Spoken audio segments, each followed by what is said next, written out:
साथ हमारी सीनियर एक आरआई भोपाल की सीनियर हमारे साथ है फिलहाल, जिनका नाम है नैना तहकीक। आज मैं आपको इनसे इंट्रोड्यूस करवाना चाहूंगी। ये दीदी की रैंक ऑल इंडिया रैंक 7 आई थी। और महाराष्ट्र में इनकी सेकेंड आई थी और ये महाराष्ट्र से बिलोंग करते हैं। और मैं इनसे कहूंगी कि अब वो थोड़ा सा छोटा सा अपना इंट्रोडक्शन दे।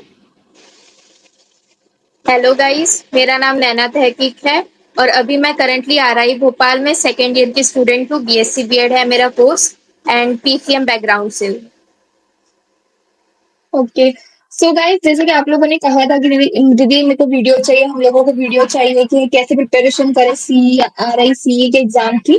तो मैं उसी से रिलेटेड एक वीडियो लेकर आई थी और दीदी आज आप हम सभी से ये सब शेयर करने वाली कि क्या कट ऑफ था उनके टाइम का, इस साल क्या है, उनको क्या लगता है, प्लेसमेंट्स क्या है भोपाल और अजमेर, मतलब सारी मतलब जितनी भी आ रही है वहाँ के कैसा क्या सिस्टम चलता है, ये सारी इंपॉर्टेंट इन्फॉर्मेशन दीदी हम लोगों के साथ शेयर करने वाली है। और डोंट वरी गाइस, हम जानते हैं कि आपके पास बहुत कम टाइम बचा है, तो दीदी ये भी शेयर करने वाली है कि इतने कम टाइम में आप लोगों को कैसे प्रिपेयर करना है कि उन्हीं की तरह आपकी ऑल इंडिया रैंक 10 के अंदर आ जाए। उनके तो खैर 7 आई, कितनी बड़ी बात है। आपकी होप्स हो, अगर आपने इनको फॉलो किया तो आपकी उनसे भी ज्यादा आ सकती है। चलो स्टार्ट करते हैं। सबसे पहला क्वेश्चन मैं उनसे कहना करना चाहूंगी कि उनके कितने मार्क्स थे, कितने का पेपर आया था। देखो, अगर पेपर की बात करूँ मैं तो 160 मार्क्स का पेपर था एंड मेरे 114 समथिंग थे वहाँ पर। वाह, मतलब नेगेटिव मार्किंग होती है एग्जाम में। हाँ, इसमें नेगेटिव मार्किंग होती है, 1/4 मार्क आपका कैंसिल हो जाता है वहाँ पर। 1/4 मार्क कैंसिल होता है अगर एक क्वेश्चन गलत जाता है तो, और कभी सही जाता है तो। अगर सही जाता है तो आपको 2 मार्क्स मिलेंगे, मतलब 80 क्वेश्चन होते हैं, पर क्वेश्चन 2 मार्क्स के लिए। एज इट इज अगर आप देखो तो 150 मार्क्स का पेपर होता। अच्छा, तो गाइस आप देख सकते हो जिन्हें सिर्फ 20 नंबर्स कम थे, 160 में से 114 को आए थे। इन्होंने बहुत अच्छा स्कोर किया था अपने टाइम में। और कट ऑफ कितना गया था दीदी, मतलब आप बता सकते हो नहीं, कास्ट वाइज तो नहीं। मेरे जो एग्रीगेटेड परसेंटेज बने थे, मतलब उसमें ऐसा होता था कि जो सीई वाली एग्जाम है उसके 60% लिए जाते थे और अपने बोर्ड के 40%। ठीक है, इस टाइप से। तो अगर हम वैसा कट ऑफ देखेंगे तो 100 आउट ऑफ मेरे 75 बने थे। अच्छा, तो आपके 12th का स्कोर भी अच्छा था या फिर नहीं, मॉडरेट। 12th में मेरे फिर भी 86% समथिंग थे, तो फिर उस वजह से ऐसा, नहीं तो फिर मेरे सबसे हाईएस्ट रहते। तो गाइस आप लोग देख लो, जो जो ऐसा सोचता है ना कि अगर हम लोगों का आरएससी का पेपर खराब हो गया तो क्या मेरा 12th का खराब हुआ है, तो ऐसा नहीं है। ये एग्जाम्पल आपके सामने बैठा है। उनके 12th में इतने भी मतलब 86 अच्छे हैं, बट उन्हें लगता है कि खराब है। तो भी मतलब आप लोग देख सकते हो कि अगर आपका 12th का पेपर मॉडरेट गया है, उसके बावजूद आप इतने अच्छे रैंक ला सकते हो। ठीक है, तो आप लोगों को पॉजिटिव वे में इसको लेना है। और इसी के साथ हम लोग आगे बढ़ते हैं। कट ऑफ का मतलब आपने तो मतलब दीदी ने आंसर कर दिया है। अब चलते हैं हम लोग सेकंड क्वेश्चन पे। तो सेकंड क्वेश्चन आप लोगों को दीदी ये है कि मतलब प्लेसमेंट कैसे जाते हैं आरआई के, आप बता सकते हो। देखो, प्लेसमेंट आपको 100% प्लेसमेंट मिलेगा, क्योंकि आप यहाँ पर 7 सेमेस्टर में इंटर्नशिप करते हो और वो जो इंटर्नशिप होती है आपकी, वो रेप्यूटेड स्कूल्स एंड कॉलेजेस में होगी। ठीक है, अगर आप बीएड के स्टूडेंट या बीएससी बीएड के स्टूडेंट है तो आप केवीएस में, जेएनवीस में और एमपी और छत्तीसगढ़ जैसे स्टेट्स, जैसे मेरा जो है वो भोपाल में आ रही है। ठीक है, तो एमपी के जो स्कूल्स है, प्राइवेट जो अच्छे स्कूल्स है, वहां पर आप इंटर्नशिप करते हो। तो उससे गारंटी रहती है कि ये जो आरआई के स्टूडेंट्स है ये मतलब पहले से टीचिंग के लिए एक्सपीरियंस्ड है। ठीक है, तो इसीलिए आपको अच्छी खासी प्लेसमेंट वहां पर मिल जाती है। और जैसे केवीएस के फॉर्म्स वगैरह निकलेंगे, अगर आप वो भरोगे तो परमानेंटली आप कहीं प्लेस हो जाओगे। कितना ज्यादा दीदी आप बता सकते हो, मिनिमम और मैक्सिमम कितने तक का प्लेसमेंट लग जाता है आरआई के स्टूडेंट का। मिनिमम अगर मैं आपको बोलूँ तो 30-40 थाउजेंड है अगर आप प्राइवेट में रहोगे, और अगर अच्छी जगह करोगे तो स्टार्टिंग में आप 60 तक। ठीक है। वाह, बहुत अच्छी बात है। एक स्टूडेंट थे दीदी, हम लोगों ने लास्ट टाइम उसके साथ सेशन किया था, आरआई भोपाल की आईटेप से गई है। उसने हमें बताया था कि लास्ट ईयर ही 65,000 का एक भैया को आरआई से प्लेसमेंट लगा था भोपाल से। तो फिर उसके साथ आपको 65। अकोमोडेशन कैसे आप मतलब वहाँ पे होगे। अच्छा, हाँ, ये भी सही है। तो मतलब ओवरऑल तो ऐसा है कि 100% प्लेसमेंट वहाँ से मिल जाता है, अगर एक स्टूडेंट वहाँ पर मतलब पहुँच जाता है तो उसका फ्यूचर एकदम सिक्योर है, उनका प्लेसमेंट कहीं नहीं गया, उनकी जॉब कहीं नहीं गई। हाँ। एक और क्वेश्चन था कि आपने ये प्रोफेशन क्यों चूज किया? आप चाहते तो और भी कुछ कर सकते थे। मेरे को बताया गया है कि आपने स्टार्टिंग से ही मतलब किसी और चीज पे ट्राई नहीं किया, आपका फर्स्ट ट्राई यही चीज था, इवन बचपन से आप यही करना चाहते थे, तो क्यों? नहीं, मुझे पढ़ाना बचपन से ही अच्छा लगता था और मतलब आरआई जॉइन करने से पहले भी मतलब मैं ट्यूशंस पढ़ाती थी और अभी भी पढ़ाती हूँ, ठीक है? तो वो मुझे एक अच्छा लगता है कि पढ़ाना, क्योंकि हम बहुत सारे स्टूडेंट्स को बनाते हैं, ठीक है? तो एक हॉबी आप टाइप में अभी भी भी है। पढ़ा रहे हो? मैं अभी भी पढ़ा रही हूँ, वहाँ पे ट्यूशन पढ़ाती हूँ हॉस्टल में। कि ये तो कितनी बचपन से अच्छी मुझे चीज है बहुत गाइस। पसंद। हाँ, ये बहुत अच्छी चीज है कि आप पढ़ भी रहे हो और पढ़ा भी रहे हो, मतलब ये लोग भी ऐसा कर सकते हैं अगर किसी की इकोनॉमिक कंडीशन बुरी हो तो। खैर, आप तो अपने शौक के लिए पढ़ा रहे हो, लेकिन देख लो कितनी अच्छा अपॉर्चुनिटी बाकियों के लिए है ना। क्योंकि हर किसी को ये ना भी सेल्फ बहुत डिपेंडेंट बनना चाहिए, अपने उससे करना ऑब्वियस चाहिए। है। और एक होता है कि हाँ, आपको एक्सपीरियंस मिल जाता है, आप एक अच्छी चीज में बिजी रहते हो, तो आप फालतू टाइम पास करने के लिए आपके पास टाइम नहीं रहेगा। सही बात है। और ऑब्वियस सी बात है, अगर आपको टीचिंग की लाइन में ही जाना है तो पहले से अगर आप इस चीज पे फोकस करोगे कि कैसे बच्चों को पढ़ाना है, कैसे डील करना है, तो आगे जाके आप लोगों को कोई हेल्प मिलेगी। इन शॉर्ट तो यही अच्छा मोटिव आपने चूज किया है आपको आपकी पेपर लाइफ के लिए। हो जाएगी, जैसे मैंने टीचिंग एप्टीट्यूड जो आता है आरआईसी के पेपर के लिए, मैंने बहुत हम्म। कुछ अलग से नहीं पढ़ा था उसके लिए। जो मैं बच्चों को पढ़ाती थी, जिस तरीके से हैंडल करती थी, उसमें उसी टाइप के क्वेश्चन रहते थे कि अगर आपके सामने ऐसी सिचुएशन आ जाए तो आप क्या करोगे। तो हमें पता होता है हमें हमेशा किसी भी चीज को पॉजिटिव वे में लिख के ही आंसर को देना होता है। सही चीज आपने सही कहा है दीदी। आपके कितने सब्जेक्ट्स होते थे मतलब टोटल आरआईसी के एग्जाम में? वहां पर आपको तीन ही रहेंगे। एक लैंग्वेज प्रोफिशिएंसी होगी इंग्लिश में, ठीक है? एक होगा रीजनिंग एंड टीचिंग, रीजनिंग रहेगा, और एक रहेगा टीचिंग एप्टीट्यूड। और ये अपने मेन सब्जेक्ट्स नहीं होते थे, मतलब जो नहीं, ट्वेल्थ में अपन ने? उस टाइम पे नहीं होते थे, क्योंकि वो सिर्फ फोकस करता था कि हमें टीचर चाहिए, ठीक है? क्योंकि ट्वेल्थ के ओके। मार्क्स जो लिए जाते थे वो अपने बाकी सब्जेक्ट्स के लिए लिए जाते थे। और यहाँ बीएड की कोर्स के लिए आपकी सिर्फ teaching ability, teaching aptitude, reasoning ability और लैंग्वेज प्रोफिशिएंसी इन इंग्लिश ये देखा था। ओके, आपने आपकी प्रिपरेशन कैसे करी थी, मतलब क्या था आपका जितना भी था पूरा स्टार्टिंग से, कि आपकी इतनी अच्छी रैंक लग गई एकदम ऑल इंडिया रैंक 7? बताना चाहूंगे आपकी देखो, स्ट्रेटेजी?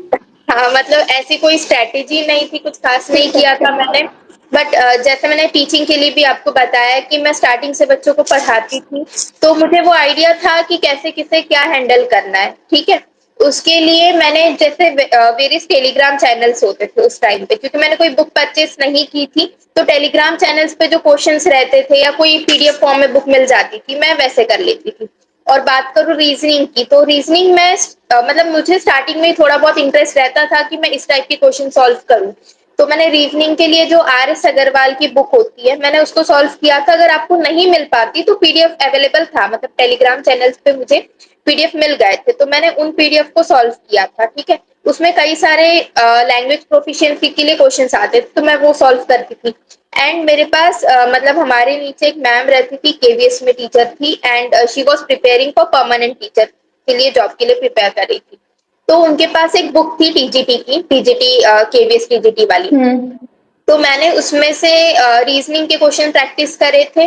मैंने उसमें से इंग्लिश प्रोफिशिएंसी के लिए, क्योंकि देखो आता क्या था, कॉम्प्रहेंशन बेस्ड क्वेश्चन आते थे, ठीक है? पैसेज वाले क्वेश्चंस आते थे, कुछ आपके शायद एंटोनिम्स सिनोनिम्स इस टाइप के क्वेश्चन आते थे, फ्रेजेस टाइप में आते थे। तो मैंने उसी बुक से प्रैक्टिस करी थी। और बाकी तो इंग्लिश हम जानते हैं, हम कैसे कर लेते हैं करके पेपर, हर किसी को पता होता है कि इंग्लिश हम कैसे करते हैं। और टीचिंग के लिए हाँ। मैंने यूट्यूब चैनल्स की हेल्प ली थी, क्योंकि जिस दिन मेरा पेपर था, मैंने उसी दिन मतलब यूट्यूब में जो सुबह मैंने क्वेश्चंस देखे थे, जैसे कुछ फुल फॉर्म्स आते थे, कोई स्कीम्स वगैरह के बारे में पूछा गया था, तो मैंने सुबह ही देखे थे, and that was only in the paper. तो मेरे लिए वो बहुत अच्छा था, मतलब आप लक बोलो या फिर कुछ भी, तो वो वाह, सही। बहुत। दीदी वो बुक का नाम एक बार आप रिपीट करना, बुक कर अ, सकते हो क्या मुझे आपने? रीजनिंग एबिलिटी के लिए आप आर एस अग्रवाल की बुक यूज कर सकते हो, ठीक है। अभी बहुत कुछ है, बट मैंने, क्योंकि आपको चाहिए क्या होता है कि कैसे करना है किसी चीज को, बाकी आपकी माइंड हम्म। कैपेसिटी आप उसको कैसे करोगे। ओके। तो ये तो आपकी रही कि आपने किधर क्या से प्रिपरेशन करी थी। गाइस आप लोग भी ऐसे प्रिपेयर कर सकते हो। ये लोग पता है मतलब हम हमारे अभी के बच्चे हम लोग जेन्युइनली ये एक्सक्यूज डालते हैं कि हम फोन से पढ़ाई नहीं होती है, मतलब कभी पीडीएफ वगैरह है तो हम फोन से नहीं पढ़ सकते, हमको सब कुछ हार्ड कॉपी में चाहिए। तो ये चीज देखो वापस से रॉन्ग हो चुकी है। दीदी भी हमसे सिर्फ 1 साल सीनियर है और उन्होंने अपनी प्रिपरेशन देख लो कैसा मैनेज करके मेरे करा है पास बिना भी बहुत किसी। नहीं थी, एंड वो जो वही टीजीटी तो। वाली थी, वो सिर्फ मेरे पास एक दिन पहले आई थी, मैंने बस रात में उससे क्वेश्चन प्रैक्टिस करे थे बस। वो भी टाइम पास के तौर पे मैंने किया था कि चलो मुझसे कुछ बनता है। हाँ, एक और चीज, जो प्रीवियस ईयर के क्वेश्चन पेपर्स थे, ठीक है, मैंने उसको सॉल्व किया था एक चीज। कहाँ से मिले थे दीदी वो आपको प्रीवियस ईयर के वो क्वेश्चन मुझे पेपर? वेबसाइट पे मिल गए थे, अवेलेबल थे पेपर, या फिर आप यूट्यूब पे भी देख लोगे, गूगल पे देख लोगे तो मिल जाएगा आपको। आंसर नहीं मिलेंगे बट क्वेश्चन पेपर जरूर मिल जाएगा। अब तो पीवाईक्यू से आता है क्या, मतलब आपके टाइम आपको क्या लगता है पीवाईक्यू से आते हैं क्वेश्चन क्वेश्चन? सेम तो कभी नहीं होगा, मतलब रिपीट तो वैसे होंगे नहीं क्योंकि नंबर ऑफ क्वेश्चन ज्यादा होता है, बट एक पैटर्न जिसे आप बोल सकते हो, जैसे रीजनिंग के लिए तो उस टाइप के पैटर्न के क्वेश्चन आ गए थे, ठीक है। सेम क्वेश्चन कभी नहीं आते हैं बट पैटर्न आपको मिल जाएगा, तो सिर्फ एज अ प्रैक्टिस आप उसको यूज कर सकते हो and it will be helpful for you. Okay. तो वो वेबसाइट आप आरआईसी के ऑफिशियल वेबसाइट पे आप मिल जी, जाएंगे ना वहां पे मिल जाएगा। पीवाईक्यू? ठीक है। तो ये बहुत अच्छी चीज आपने बता दी। पीवाईक्यू के लिए बच्चे इधर उधर भागते रहते हैं, मतलब मिलता नहीं है ना, कोई कोई रियल प्रोवाइड नहीं करता, यूट्यूब पे बहुत सारे फेक भी घूमते रहते हैं। तो ये भी हो गया हमारा। और मैं एक और चीज पूछना चाहूंगी दीदी, फीस स्ट्रक्चर क्या है आपका? फीस की अगर मैं बात करूँ तो स्टार्टिंग में आपकी जो एडमिशन फीस होगी वो शायद 24,000, ठीक है, ये आपकी रहेगी। उसके बाद अगर आप हॉस्टल में रहते हो, ठीक है, तो हॉस्टलर्स के लिए अगर फीस की बात करूँ तो 20,000 है। तो ऐसा क्यों है? अब अगर देखो आईटेप के बच्चों ने अभी रिसेंटली ज्वाइन किया है आरआई भोपाल, ठीक है, यही कोर्स के लिए बीएससी बीए आईटीपी। सॉरी, तो एक इन मिनट, लोगों के लिए मैं तो आपको बता रही थी, एक मिनट। जो हॉस्टलर वाले हैं, मतलब जनरल एंड ओबीसी कैटेगरी वाले जो हॉस्टल लेते हैं, ठीक है, उनके लिए जो एडमिशन फीस होगी वो 24,000 होगी, ठीक है। जो नॉन हॉस्टलर्स है उनके लिए 13,000 होगी। जो एसटी कैटेगरी से बिलोंग कर रहे हैं उनके लिए, और जो हॉस्टल ले रहे हैं, ठीक है, उनके लिए 19,000 समथिंग है। और जो हॉस्टल नहीं ले रहे हैं बट एससी एसटी कैटेगरी वाले हैं उनके लिए 8,000 फीस है, ठीक है। उसके बाद जो मेस फीस लगती है आपको, ठीक है, वो 20,000 है। 20,000 मेस फीस या फिर पूरा साल मिला के? साल की पूरी, अच्छा साल साल। Okay okay. मतलब उसमें साल की ऐसा 20,000 है। का आपका जितने भी पैसे होते हैं मेस के वो 20,000 में से कट होते रहते हैं, एंड फिर अगर कुछ एक्स्ट्रा होते हैं तो आपको फिर वो भरने पड़ते आपको हैं। स्टार्टिंग में पूरे मेस का भर देना पड़ता है मतलब? हाँ, स्टार्टिंग में आपको वो एक स्टार्टिंग अमाउंट आपको देनी होती है, फिर उसके बाद जैसे जैसे सेमेस्टर्स आते हैं या जैसे जैसे ईयर बढ़ता रहता है फिर आप मंथली वैसे कर सकते हो।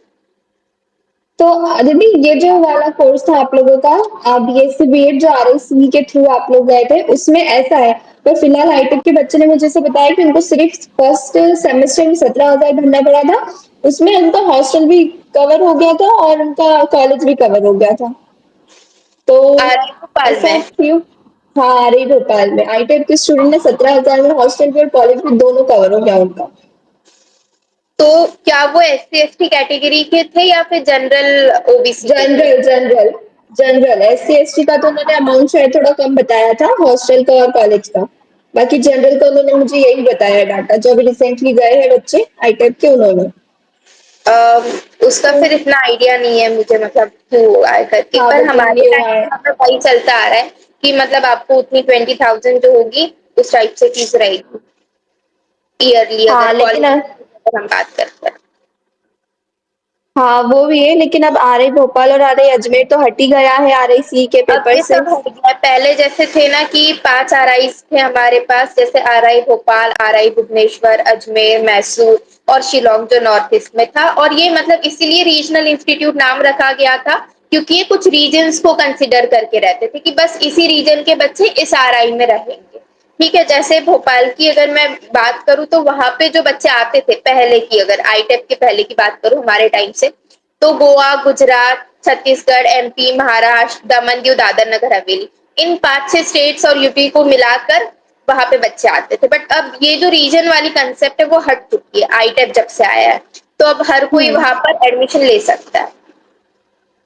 अब नेक्स्ट ईयर से मैसूर और वो क्या, कौन सा था एक और, अरे भुवनेश्वर, भुवनेश्वर सॉरी, भुवनेश्वर और मैसूर भी ऐड होने वाला है ना एनसीटी एग्जाम में, ये आरआईसी का छोड़कर। हाँ, सो अब आरआईसी का एग्जाम टोटली बंद होने वाला है और अब हाँ। और अब स्टार्ट हो अगर रहा मैं है बात एनसीटी करूँ बीएससी हमारी बीएड। एग्जाम की, तो वो काफी इजी एग्जाम था। मतलब अगर आप में थोड़ी सी रीजनिंग एबिलिटी है, टीचिंग एप्टीट्यूड है आपके पास, तो इट वाज वेरी इजी कि आप उसको कर सकते थे। एंड उसका जो कट ऑफ की अगर मैं बात करूँ तो फिर वो भी हाई जाता था, ऐसा नहीं है कि मतलब लो रहेगा। बट ये था कि सिर्फ उस रीजन के बच्चे ही वहां पर एडमिशन सिक्योर कर सकते थे बस।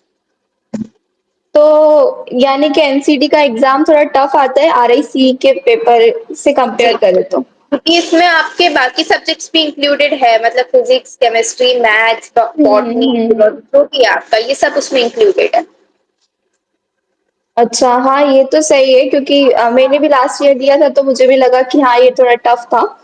वैसे तो मैं प्रिपरेशन कर रही थी आरआईसी के पेपर के लिए, बट एकदम से हम लोगों के लिए नया चेंज आ गया और उसको हटा के हमारी जो आ रही भोपाल थी, आपने जो मेरे देखा रीजन में होगा आती थी। का सिलेबस, सिर्फ आपको 3 सब्जेक्ट्स पढ़ने होते थे। इंग्लिश प्रोफिशिएंसी हम्म। जिसको पढ़ो ना पढ़ो एक बराबर था।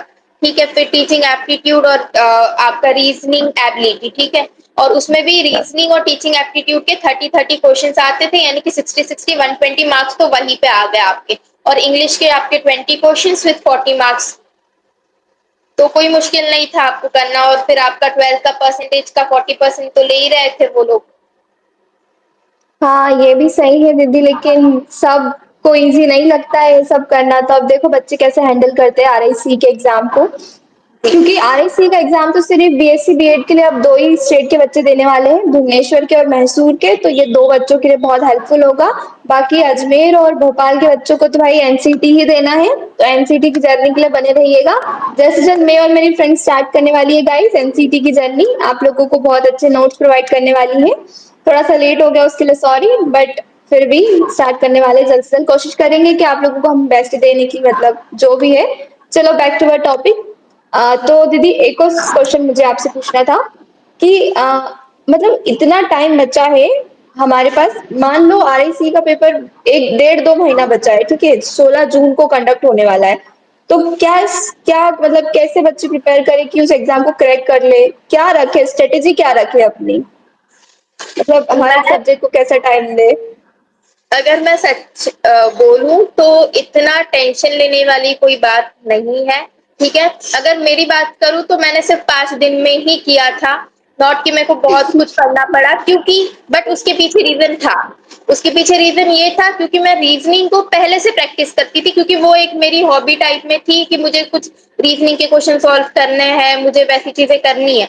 तो मुझे ज्यादा टाइम नहीं लगा रीजनिंग कंप्लीट करने के लिए, क्योंकि वो मेरी हॉबी में आ चुका था। एंड मेरे टाइम पे बहुत सारे एग्जाम्स भी थे मेरे, जैसे एनडीए के लिए एग्जाम दे वगैरह, इस टाइप की एग्जाम थी, तो उसके लिए मैंने रीजनिंग की प्रैक्टिस कर रखी थी। ठीक है, तो आपको रीजनिंग की प्रैक्टिस अभी से, भले ही दिन में आप सिर्फ 10 क्वेश्चन करो या 5 क्वेश्चन करो, बट अभी से आपको रीजनिंग की प्रैक्टिस करनी पड़ेगी हर टाइप के क्वेश्चन की। इजीली आपका सिलेबस कवर हो जाएगा। अगर आप आज से भी शुरू कर रहे हैं और आप सिर्फ 5-5 क्वेश्चन डेली प्रैक्टिस कर रहे हो, तो भी आपका पेपर बहुत अच्छे से हो जाएगा। जरूरत है सिर्फ एक प्रॉपर वे में उसको कंप्लीट करने की। ठीक है, बहुत क्वेश्चंस नहीं लगाने, सिर्फ टाइप ऑफ क्वेश्चन आपको करना है। ठीक है, तो रीजनिंग वाला पोर्शन तो हो जाएगा। इंग्लिश लैंग्वेज के लिए बस 2-4 दिन आप कोई कॉम्प्रहेंशन देख लो, एंटोनिम सिनोनिम्स की प्रैक्टिस कर लो, फ्रेजेस की कर लो, बहुत है, आपको ज्यादा करने की जरूरत नहीं है उसके लिए। ठीक है, और टीचिंग एप्टीट्यूड के आप स्कीम्स वगैरह पे यूट्यूब वीडियोस का आप हेल्प ले सकते हो, उन वीडियो से आप कर सकते हो।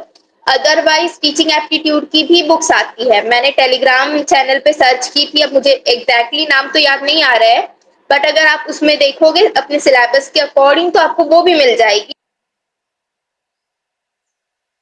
बिहेवियर रिलेटेड क्वेश्चंस होते हैं, आप उससे प्रैक्टिस कर सकते हो एंड ट्राई करना, भले ही आप झूठ लिख रहे हो उसके अंदर, बट आंसर आपका पॉजिटिव वे में ही होना चाहिए, तो आपको मार्क्स मिलेंगे। ओके। और बुक कोई सी पर्टिकुलर बुक तो मतलब नहीं है, आपने कहीं कहीं से पूरे सब जगह से मटेरियल इकट्ठा करके पढ़ाई करी थी, है ना? बट अभी तो आप गाइस देख देख लो। चैनल्स चलते रहते हैं बहुत सारे, तो उसके अंदर भी हम्म। अगर आप अफोर्ड कर सकते हो तो लो, नहीं कर सकते तो कोई बात नहीं, आप टेलीग्राम चैनल्स पे भी कई सारे बुक से कर सकते हो, ठीक है। एट बस प्रीवियस ईयर की हाँ, तो दीदी मेरे को आपसे ये पूछना है कि टाइम मैनेजमेंट कैसे करें फिलहाल हम लोग? आपने आपके टाइम में कैसे टाइम मैनेज किया था? बच्चे बोलते हैं टाइम बहुत कम है, टाइम बहुत कम है, तो क्या रहेगी मतलब टाइम कैसे मैनेज करें? मुझे बिल्कुल भी नहीं लगता कि आपके पास टाइम बहुत कम है अगर आप सीई की प्रिपरेशन कर रहे हो, और अभी तो आपके शायद 12th बोर्ड एग्जाम भी खत्म हो चुके हैं, तो फिर कहाँ आप टाइम आपका वेस्ट कर रहे हो, मुझे नहीं समझ में आ रहा है।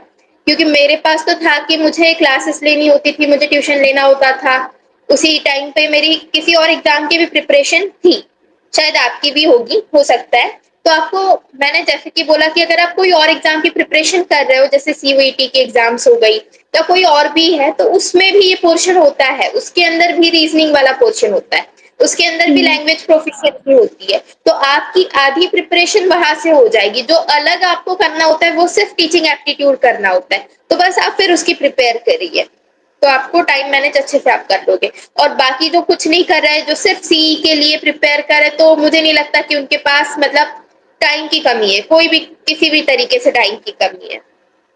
आप अगर हाँ, ये डेली बात सही है। खबर भी दोगे तो बहुत है।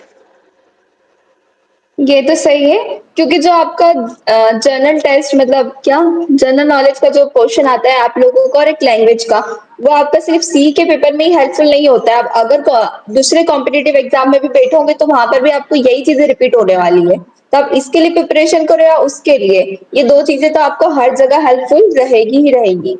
ठीक है, तो गाइस फालतू के एक्सक्यूज मत बनाना टाइम का कि हमारे पे टाइम कम है। ठीक है, अभी से बैठ जाओ, अभी भी कुछ नहीं बिगड़ा है, अभी से भी अभी अगर आप बैठते हो तो भी आप बहुत कुछ कर सकते हो, ऑल इंडिया लेवल पे रैंक भी ला सकते हो, क्योंकि दीदी की भी प्रिपरेशन सुन ली है कि उन्होंने कैसे किए थे। ठीक है, चलो दूसरे क्वेश्चन पे चलते हैं। तो दीदी मुझे ये पूछना था आपसे कि जो हॉस्टल की जो होता है वो कैसा रहता है, जितने का भी होता है यूनिवर्सिटी कॉलेज में सिलेक्शन, तो उसको ऑटोमेटिकली हॉस्टल मिल जाता है या फिर अलग से अप्लाई करना पड़ता है हॉस्टल के लिए वहां पर? नहीं देखो, क्योंकि हर कोई अलग अलग स्टेट से वहां पर आता है, एंड हम्म। बहुत कम लोग प्रेफर करते हैं कि वो डे स्कॉलर्स वहां पर बने। तो मैक्सिमम जितने भी लोगों का एडमिशन हो रहा होता है, वो सब डे स्कॉलर, मतलब सॉरी, वो सारे हॉस्टल्स प्रेफर करते हैं और उनको हॉस्टल मिल भी जाता है। अभी अगर मैं आरआई भोपाल की बात करूं और हॉस्टल्स की बात करूं, तो वहां पर 2 हॉस्टल बॉयज के लिए और 3 हॉस्टल गर्ल्स के लिए है, एंड अभी और चालू है कि एक और हॉस्टल बनाया जाए, ठीक है। हाँ, तो मैंने भी सुना है जग कि हाँ, मतलब थोड़ी बहुत दिक्कतें अभी हो रही है जगह की, बट वो बहुत जल्दी मैनेज हो जाएगी। तो हॉस्टल्स में ऐसा नहीं होता कि निकाल देंगे आपको, हॉस्टल नहीं देंगे, यहाँ पर आपको हॉस्टल 100% मिलता ही है। जो नए बच्चे आते हैं उनके लिए मिलता है, क्योंकि ये लोग समझते हैं कि बच्चे किसी और स्टेट से आ रहे हैं, इजीली अब हम्म। भोपाल मतलब न्यू जगह पे आके नहीं रह पाएंगे, ठीक है, इसलिए उनको हॉस्टल फैसिलिटीज मिलती है।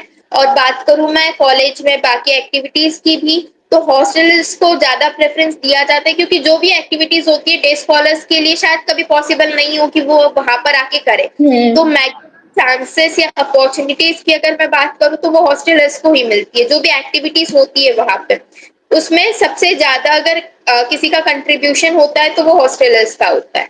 तो प्रेफर्ड ज्यादा यही रहता है कि आप हॉस्टल्स में रहे देन कि आप डे स्कॉलर में। क्या रहता है मतलब वहाँ क्या एक्टिविटीज होती है, मतलब वैसा वाला माहौल मिलता है कि नहीं जो आज हम सब रील्स एक्सपेक्ट करते हैं? मतलब जो रील को देख के जितना भी कुछ एक्सपेक्ट करते हैं कॉलेज लाइफ से, वैसा माहौल नहीं है मतलब आ रही है? अ, ऑनेस्ट बहुत आंसर। ऑनेस्ट आंसर ही I am giving to you, कि मतलब जैसे रील्स में देख रहे हो उस टाइप का माहौल शायद आपको नहीं मिल पाए, मिल जाएगा बट हमेशा नहीं मिलेगा। सिर्फ जो आपके कल्चरल्स होते हैं अभी चल ही रहे हैं, अगर आप कहीं आपको देखने में मिल जाए, तो आरआई में अभी कल्चरल्स चल रहे थे, अगर आप न्यूज़पेपर्स में भी देखोगे ना तो बहुत अच्छे से वहां पर कल्चरल्स हो रहा है। तो वो जो टाइम पीरियड होता है 4 to 5 डेज का जितना भी है, बाकी कॉलेजेस के जैसे वहां पे डेज नहीं बनते हैं। मैं पहले ही आपको बता दे रही हूँ, कोई एनुअल फंक्शन मतलब जैसे होता है ना गैदरिंग हो रही है, कोई डे बन रहा है, कोई साड़ी डे, कोई कॉस्ट्यूम डे, इस टाइप से ऐसा कुछ वहां नहीं होता है। इन आरआई वहां पर 4 हाउसेस होते हैं, आप आओगे तो आप एक्सप्लोर कर लोगे। एंड उन हाउसेस के अंदर डिफरेंट टाइप ऑफ कॉम्पिटिशन्स होते हैं जो कल्चरल्स एंड स्पोर्ट एक्टिविटीज के अंदर, स्टूडेंट काउंसिल एक्टिविटीज के अंदर आता है। क्योंकि आरआई आपको टीचर्स बना रहा है, आरआई आपको एक रेप्यूटेड कॉलेज की तरह सब कुछ देना चाहते हैं, तो वहां पे जो एक्टिविटीज भी होती है वो टीचिंग बैकग्राउंड की तरह ही बच्चों के लिए की जाती है, ठीक है। तो कल्चरल्स बहुत ही एंजॉयबल टाइम होता है वहां का, आप फैशन शो एंजॉय करते हो, आप वहां पे डांसेस, सोलो, डुएट, बाकी literally activities, scientific activities and बहुत कुछ होता है। आपको स्पोर्ट्स में भी सबसे ज्यादा वहां पर ग्राउंड भी बहुत अच्छा है आरआई का, एंड बहुत अच्छा माहौल आपको उस टाइम पे मिलता है।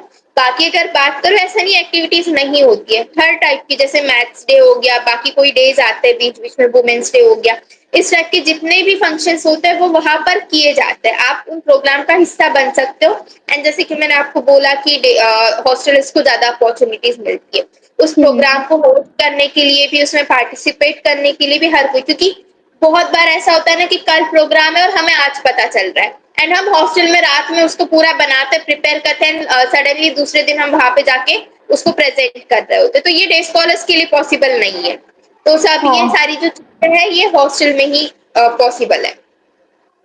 और बाकी खाना बहुत अच्छा कैसा रहता है? बाकी कॉलेजेस की तरह बात करोगे तो वो आपको यहाँ पर नहीं मिलेगा कि आप घूम सकते हो, आप फिर सकते हो, बहुत ज्यादा बाहर जा सकते हो, ये सब वहां पे नहीं मिलेगा, ठीक है। सिर्फ आप पढ़ाई करो, आप एक्टिविटीज में पार्टिसिपेट करो, एंड फिर उसमें जितनी मस्ती मजाक करनी है वो आप वहां पे कर सकते हो। और एक चीज, हर साल वहां पर शायद फोर्थ, सॉरी, 6th सेमेस्टर या 5th सेमेस्टर में एक ड्रामा होता है, मतलब वो बहुत अच्छा पार्टिसिपेंट होता है, 10 डेज का वर्कशॉप होता है ड्रामा के लिए।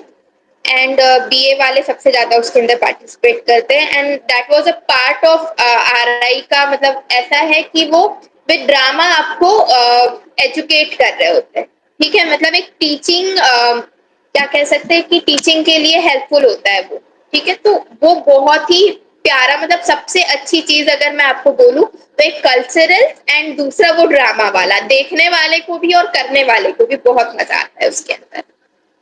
हम भी एक्सप्लोर करेंगे इन बाकी सब चीजों माहौल को तो आकर।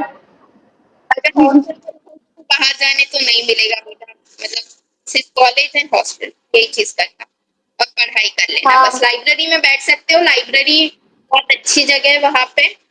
अगर समर की बात करूँ तो लाइब्रेरी में ही बैठना बहुत सही है, एसी है वहां पे, सब वही मिलेंगे और आपको। अच्छा, तो फिर तो पूरी लाइब्रेरी भरी होती होगी, तो फिर क्या ही पढ़ाई होती होगी वहां पर, है हाँ, ना? लाइब्रेरी में बहुत बड़ी लाइब्रेरी है, बैठ सकते हो, पढ़ सकते हो, जिसे सोना है वो सो भी सकते ओके। और फिर खाने का क्या है दीदी, हॉस्टल में खाना कैसा मिलता है, मतलब खाना? देखो ऐसा है कि हॉस्टल में जो स्टूडेंट्स होते हैं वही लोग मेस के कॉन्ट्रैक्टर्स को मतलब रखते हैं, ठीक है। तो हम अपने हिसाब से खाना वहां पर बना सकते हैं, क्वालिटी चेक कर सकते हैं। तो खाना तो अच्छा है आरआई में, अगर आप किसी भी हॉस्टल में, गर्ल्स हॉस्टल की मैं पर्टिकुलरली बात करूंगी, बॉयज हॉस्टल का खाना अच्छा नहीं होता, आप भी जानते हो। गर्ल्स हॉस्टल में जितने भी हैं खाना बहुत अच्छा मिलता है, एंड हाइजीन एंड हेल्थ का बहुत ज्यादा ध्यान रखा जाता है, तो खाने से कोई दिक्कत ओके। नहीं आपको नीचे की। नॉन और दूसरी चीज वेजिटेरियनों वहां के पर लिए? प्रॉपरली हर किसी को मिलते हैं, मतलब जितने भी 10 लोग या 10 लोगों के लिए एक इंडक्शन वहां पे है, पर्टिकुलरली हर एक विंग में वहां पे हॉस्टल में इंडक्शन होता है, आप खुद का भी बना सकते विंग वाइज होता है या फिर 10-10 लोगों के पीपल, मतलब? हो, वाइज होता है, विंग वाइज होता है। हमारी हर एक फ्लोर में 2 विंग्स हैं, और हर एक फ्लोर वाइज है वैसे इंडक्शन, आपको एक एक मिलेगा। ओके, तो दीदी एक और चीज थी कि जो दूसरे स्टेट के बच्चे होते हैं उनको, इनके लिए स्कॉलरशिप रहती है कि नहीं? स्कॉलरशिप का क्या, हाँ, कैसा क्या है वहाँ पर? देखो एक एनसीईआरटी स्कॉलरशिप है आपके लिए, ठीक है, जो एमपी वाले हैं उनके लिए मेधावी, वो स्कॉलरशिप है। एंड बाकी भी अलग अलग स्टेट के बच्चों के लिए उनके स्टेट के हिसाब से सारी स्कॉलरशिप्स है, जो कि खुद से वो लोग ले सकते हैं। बाकी एनसीईआरटी जो स्कॉलरशिप है वो सबके लिए है, एंड एमपी वाले जो रहते हैं मतलब मध्य प्रदेश वाले, उनके लिए मेधावी एमएमवाई वाली जो स्कॉलरशिप है। कास्ट कास्ट की भी मिलती होगी ना? कास्ट की भी मिलती है बट अलग से आपको अप्लाई करना होता है उसके लिए, अपने वहां से ओके। मतलब। और दीदी गैप ईयर का स्टूडेंट क्या एलिजिबिलिटी है, कितने साल तक का बच्चा वहां पर पार्टिसिपेट कर सकता है? स्टूडेंट अब एलिजिबिलिटी आप गैप ईयर के ऐसा स्टूडेंट की है? मतलब एडमिशन के लिए। हाँ, मतलब एनसीईटी में भी अभी निकला है कि अगर आप 12th पास आउट किया है आपने जैसे कि 2020 में, तो आप 22 या 23 तक ही एलिजिबल हो कि आपको आरआई में एडमिशन मिल जाएगा। तो ऐसा है कि नहीं आरआई सी में ईयर वाइज एलिजिबिलिटी स्टूडेंट्स की? आरआईसी में ऐसा कुछ नहीं था, आरआईसी में सिर्फ इतना था कि आप एलिजिबिलिटी सिर्फ इतनी है कि 12th आपकी हो जानी चाहिए, ग्रेजुएशन मतलब 12th आप क्लियर होनी चाहिए, उसके बाद आप वहां पे एलिजिबल हो। भले आपका 1 साल का गैप हो, 2 साल का हो, कोई फर्क नहीं पड़ता। 3 साल 4 साल उससे भी नहीं पड़ता है ना? नहीं। ओके, ये बहुत ज्यादा ही पूछा गया डाउट है बच्चों का कि हम मतलब बच्चे नीट के पीछे पड़े अगर आप रहते हैं और जब नीट देखोगे ना तो एलिजिबिलिटी कुछ भी नहीं है, उसकी एलिजिबिलिटी सिर्फ उनके एग्जाम क्वालिफिकेशन है, उसका 60%, 12th का 40%, एंड बस 12th आपका हो जाना चाहिए। बाकी उसका ना ईयर वाली एलिजिबिलिटी है ना कोई और एलिजिबिलिटी, अगर आप देखो। अच्छा। सो हियर हमारे सारे क्वेश्चन खत्म हो चुके हैं। अब मैं दीदी से रिक्वेस्ट करूंगी कि कुछ चीजें जो उन्हें लगती है कि जेन्युइनली ये बतानी चाहिए स्टूडेंट्स को, उनके जूनियर्स को जो कि आने वाले जल्दी, तो क्या होगी दीदी? आप कुछ अपनी साइड से कुछ शेयर करना चाहोगे हम लोगों के साथ? देखो मैंने पढ़ाई वाली सारी बातें आपको बता दी, मैंने कॉलेज का इन्वायरमेंट भी आपको बता दिया कि अगर आप बहुत ही रियल लाइफ वाला अगर इन्वायरमेंट चाहते हो तो हम्म। आपके लिए ये कॉलेज नहीं है।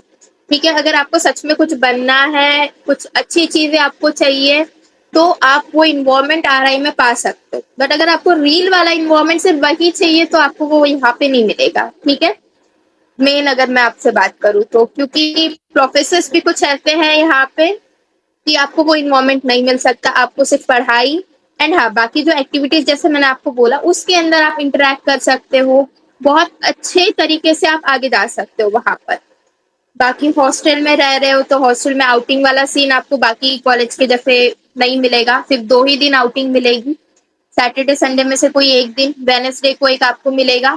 सैटरडे संडे का ऐसा रहता है कि आ, आपकी 8 आवर्स की आउटिंग होती है। ठीक है, और रात में 8 बजे से पहले आपको कॉलेज मतलब हॉस्टल जाना होता है। 8 घंटे के लिए आप जा सकते हो और 8 से पहले और एक ही बार बाहर निकल सकते हो। ऐसा नहीं कि बार बार आप बाहर जा रहे हो अंदर जा रहे हो, ये नहीं, एक बार बाहर निकल गए फिर अगर अंदर आ गए तो उसके बाद नहीं जा सकते। ठीक है, और वेनसडे की बात करूँ तो 5:30 से 8 तक की आउटिंग होती है आपकी, और 5:30 तक आपका कॉलेज ही चलता है, तो आप खुद सोच ले आप कब आओगे और कब बाहर जाओगे। ठीक है, बाकी सोच क्लासेस लिया वो बंक तो।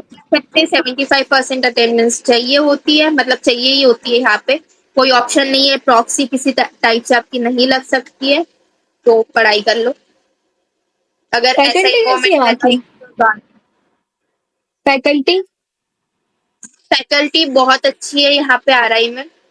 ठीक है, और मतलब बहुत ही वेल एजुकेटेड टीचर्स आपको प्रोफेसर्स मिलेंगे, बहुत ज्यादा टैलेंटेड प्रोफेसर्स मिलेंगे, हर टाइप से आपकी हेल्प करेंगे, और रिसर्च पर्पसेस में भी बहुत अच्छा है यहाँ पे, मतलब मेनली अगर आप रिसर्च की बात करोगे तो बहुत सही है, ओके, क्योंकि यानी कि वर्कशॉप ओवरऑल भी आरआई होते हैं। बहुत अच्छी है। आरआई की खासियत है कि आपको यहाँ पे बहुत सारे लोगों से इंटरेक्शन होगा, क्योंकि जितने भी टीजीटीज होते हैं, टीचर्स होते हैं, ठीक है, टीचर ट्रेनिंग यहाँ पे होती है, मतलब ये टीचिंग के लिए नहीं बल्कि टीचर ट्रेनिंग के लिए भी होता है। तो बाहर से टीचर्स आते हैं यहाँ पे ट्रेन होने के लिए, तो उनके साथ साथ कई सारे वर्कशॉप में भी काम करने का, नेशनल वर्कशॉप इंटरनेशनल वर्कशॉप में आपको मौका मिलता है। ठीक है, जैसे अभी अगर मेरी बात करूँ तो मैंने 2 वर्कशॉप किए यहाँ पे। एक आपका एस्ट्रोनॉमी से रिलेटेड वर्कशॉप था, ठीक है, मतलब जो मून के लिए था, मून एस्ट्रोनॉमी के लिए। और एक वर्कशॉप मैंने किया था खिलौन मतलब खेल खेल में पढ़ना वाला जो था, ठीक है, खिलौने से कैसे पढ़ सकते हैं करके, तो वो वाले वर्कशॉप्स थे। तो बहुत अच्छी फैसिलिटी आपको यहाँ पे प्रोवाइडेड होती है, अपॉर्चुनिटीज होती है कि आप different types of teachers and professor जो अच्छी अच्छी पोस्ट पे हैं उनके साथ इंटरेक्ट कर सकते हो। जो हमारा खेल खेल में शिक्षा वाला जो वर्कशॉप था उसके अंदर जिनको पद्मश्री अवार्ड मिल चुके हैं ऐसे लोग यहाँ पे आते हैं। ठीक है, तो उनके साथ बहुत अच्छा इंटरेक्शन होता है, बहुत अलग अलग टाइप की नॉलेज आपको मिलती है एंड आपका जो ओवरऑल पर्सनैलिटी डेवलपमेंट की अगर मैं बात करूँ तो यहाँ पे हो सकता है। भले ही वहां पर आरआई में रियल वाली लाइफ नहीं मिल रही है, लेकिन वहां पर जाने से जो आपकी लाइफ सुधरने वाली है, जो चेंजेस आने वाले हैं, वो कहीं पर नहीं है। इज इट राइट और रॉन्ग दीदी? हाँ, ये बात सही है, क्योंकि आप चाहे जितना भी यहाँ आने के बाद आरआई के बारे में बुरा बोल लो या जो भी कर लो, बट जब आप यहाँ से बाहर निकलोगे तो आप यही बोलोगे कि इससे अच्छा टाइम आपने कहीं और नहीं देखा और इससे जो आपको मिला है वो कहीं और नहीं मिल सकता। लिटरली गाइस, हम जहाँ पढ़ते हैं वहां की हम बुराई तो करते हैं, ये हर एक इंसान का जन्म सिद्ध अधिकार है। हम लोग भी यहाँ पढ़ रहे हैं लेकिन बुराई करते हैं। आप कहीं भी चले जाओ, बुराई तो आप लोग करोगे ही, लेकिन निकलने के बाद उस चीज की वैल्यू भी आप लोगों को पता चल जाएगी कि क्या थी वो चीज, है कि नहीं? और एक और चीज पूछना था दीदी मेरे को आपसे कि मतलब जब रिजल्ट आया तो आपकी ऑल इंडिया रैंक 7 थी। मतलब क्या था उस टाइम माहौल घर का? आप कैसा फील कर रहे थे? उस टाइम की अगर मैं सिचुएशन की बात करूँ तो मैंने एडमिशन ले चुकी थी, मैं कहीं और एडमिशन लिया था पुणे में। अगर आप जानते होंगे फर्गुसन कॉलेज जो है, मतलब वो भी बहुत ही ज्यादा फेमस कॉलेज है पुणे का। ठीक है, महाराष्ट्र में अगर बात करूँ तो वहां पे मैंने बीएससी के लिए एडमिशन ले चुकी थी and I was doing college में, 1 महीने से कॉलेज जा रही थी एंड सब था कि अब नहीं करना, चलो छोड़ दो, आरआई का क्या ही रिजल्ट आएगा, कब आएगा कुछ पता नहीं था क्योंकि बहुत ज्यादा डिले हो चुका था रिजल्ट आने में। ठीक है, तो मैं अपना टाइम नहीं वेस्ट करना चाहती थी कि अगर कुछ हो जाए नहीं हो जाए, क्योंकि मैंने बिल्कुल एक्सपेक्ट नहीं किया था मेरा एडमिशन हो जाए, मैंने ये भी एक्सपेक्ट नहीं किया था। ठीक है, क्योंकि एग्जाम देना भी मेरा ऐसा नहीं था कि मैं जाके एग्जाम दूंगी, क्योंकि मैंने सेंटर्स कुछ और भरे थे एंड मेरा सेंटर आ गया मुंबई। तो अचानक से मुंबई जाना, तो अभी तक नहीं गई थी एंड फिर मुंबई कैसे जाऊंगी करके। फिर पापा ने भी बोला था कि चलो मतलब जाने देते, इतना दूर क्यों ही जाना करके। फिर मन में एक रेग्रेट रह जाता कि हम कर सकते थे बट हमने नहीं किया। तो इसलिए बहुत वो होने के बाद हम मुंबई गए एंड एग्जाम हो गई, सब हो गया, दे दिया, आ गए, बट रिजल्ट ऐसे डिले होता गया होता गया होता गया। और अगर मेरा यहाँ एडमिशन नहीं होता तो फिर मैं आगे क्या करती। इसलिए मैंने फर्गुसन में एडमिशन ले चुकी थी क्योंकि वो बहुत अच्छा कॉलेज था। अगर आप महाराष्ट्र में बात करें तो बहुत सही कॉलेज है वो। तो मैंने वहाँ एडमिशन ले चुकी थी, सब हो गया था एंड जस्ट मैं कॉलेज करके आई थी शाम को ऐसे ही। और मतलब आराम करने का टाइम था, ऐसे ही फोन मतलब उठाई थी, यूट्यूब पे कुछ देख लूं करके काम का, मतलब ऐसे मेरा कुछ असाइनमेंट था, मुझे वही करना था। तो जैसे मैंने यूट्यूब खोला और ये पता चला कि भाई रिजल्ट आ गया करके, और ये था कि देखूं नहीं देखूं हुआ होगा क्या है, एडमिशन तो हो ही चुका था मेरा। तो फिर मैंने देखा रिजल्ट खोल के एंड जब उसमें रैंक देखी 7 की, मतलब बस अब खुशी का ठिकाना नहीं था कि वाह ये मिल गया, अब तो मैं इस कॉलेज को छोड़ दूं और आरआई चली जाऊं। मतलब बहुत ज्यादा खुश हुई, फिर मम्मी पापा को फोन किया, उनको बताया कि उनको रिजल्ट भेजा, मैंने बताया एंड घर पे थे वो लोग और मैं पुणे में थी। तो फिर बहुत ज्यादा खुश हुए, सबके चेहरे पे खुशी थी। अब बस यही था कि जल्दी से आरआई जाओ, काउंसलिंग हो जाए एंड वहां पे चली जाओ बस, क्योंकि वो मेरी फर्स्ट प्रेफरेंस।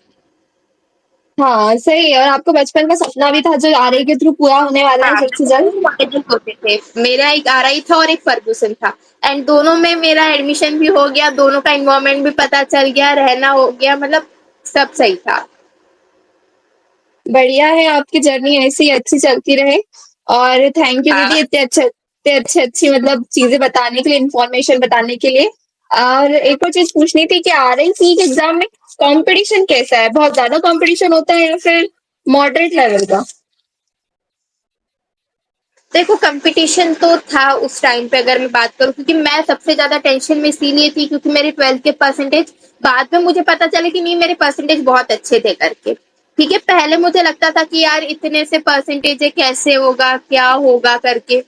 ठीक है, बट बाद में जब मुझे पता चला कि नहीं वो अच्छे परसेंटेज से सही था एंड एग्जाम भी अच्छा गया।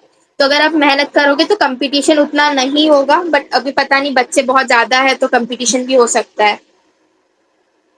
हाँ भाई, कंपटीशन हाई है तो उसके लिए तो बहुत तो ज्यादा आप मेहनत लगेगी ही लगेगी। उस लेवल पे रखिए कि कुछ भी हो जाए एग्जाम से आपको टॉप में जाना है करके। ठीक है, जो 12th का रिजल्ट आएगा, क्योंकि मैंने सुना है कि बोर्ड के पेपर बहुत हार्ड आए थे इस बार के। ठीक है, अब पता नहीं क्या है क्या नहीं, बट मैंने ऐसा सुना था। तो 12th पे इतना मत रहो, वो सिर्फ 40% है, अपने इस 60% को ऊपर बनाओ तो रैंक भी बहुत अच्छी आएगी। ये मुझे अपने रिजल्ट से समझ सही में है आया, तो। जो मैं आपको बता। थैंक यू दीदी, इंफॉर्मेशन शेयर करने के लिए आरआई से रिलेटेड बहुत सारी चीजें आप लोगों ने आपने बता दी है। खैर, मतलब आरआई भोपाल में तो कोई नहीं आने वाला बीएससी बीएड से रिलेटेड, क्योंकि वहां तो एनसीटी चल रहा है। बाकी की दो आरआई है हम अपनी, मैसूर और भुवनेश्वर, उसमें भी सेम चीजें होगी जैसे कि आपने अभी शेयर की है। हाँ,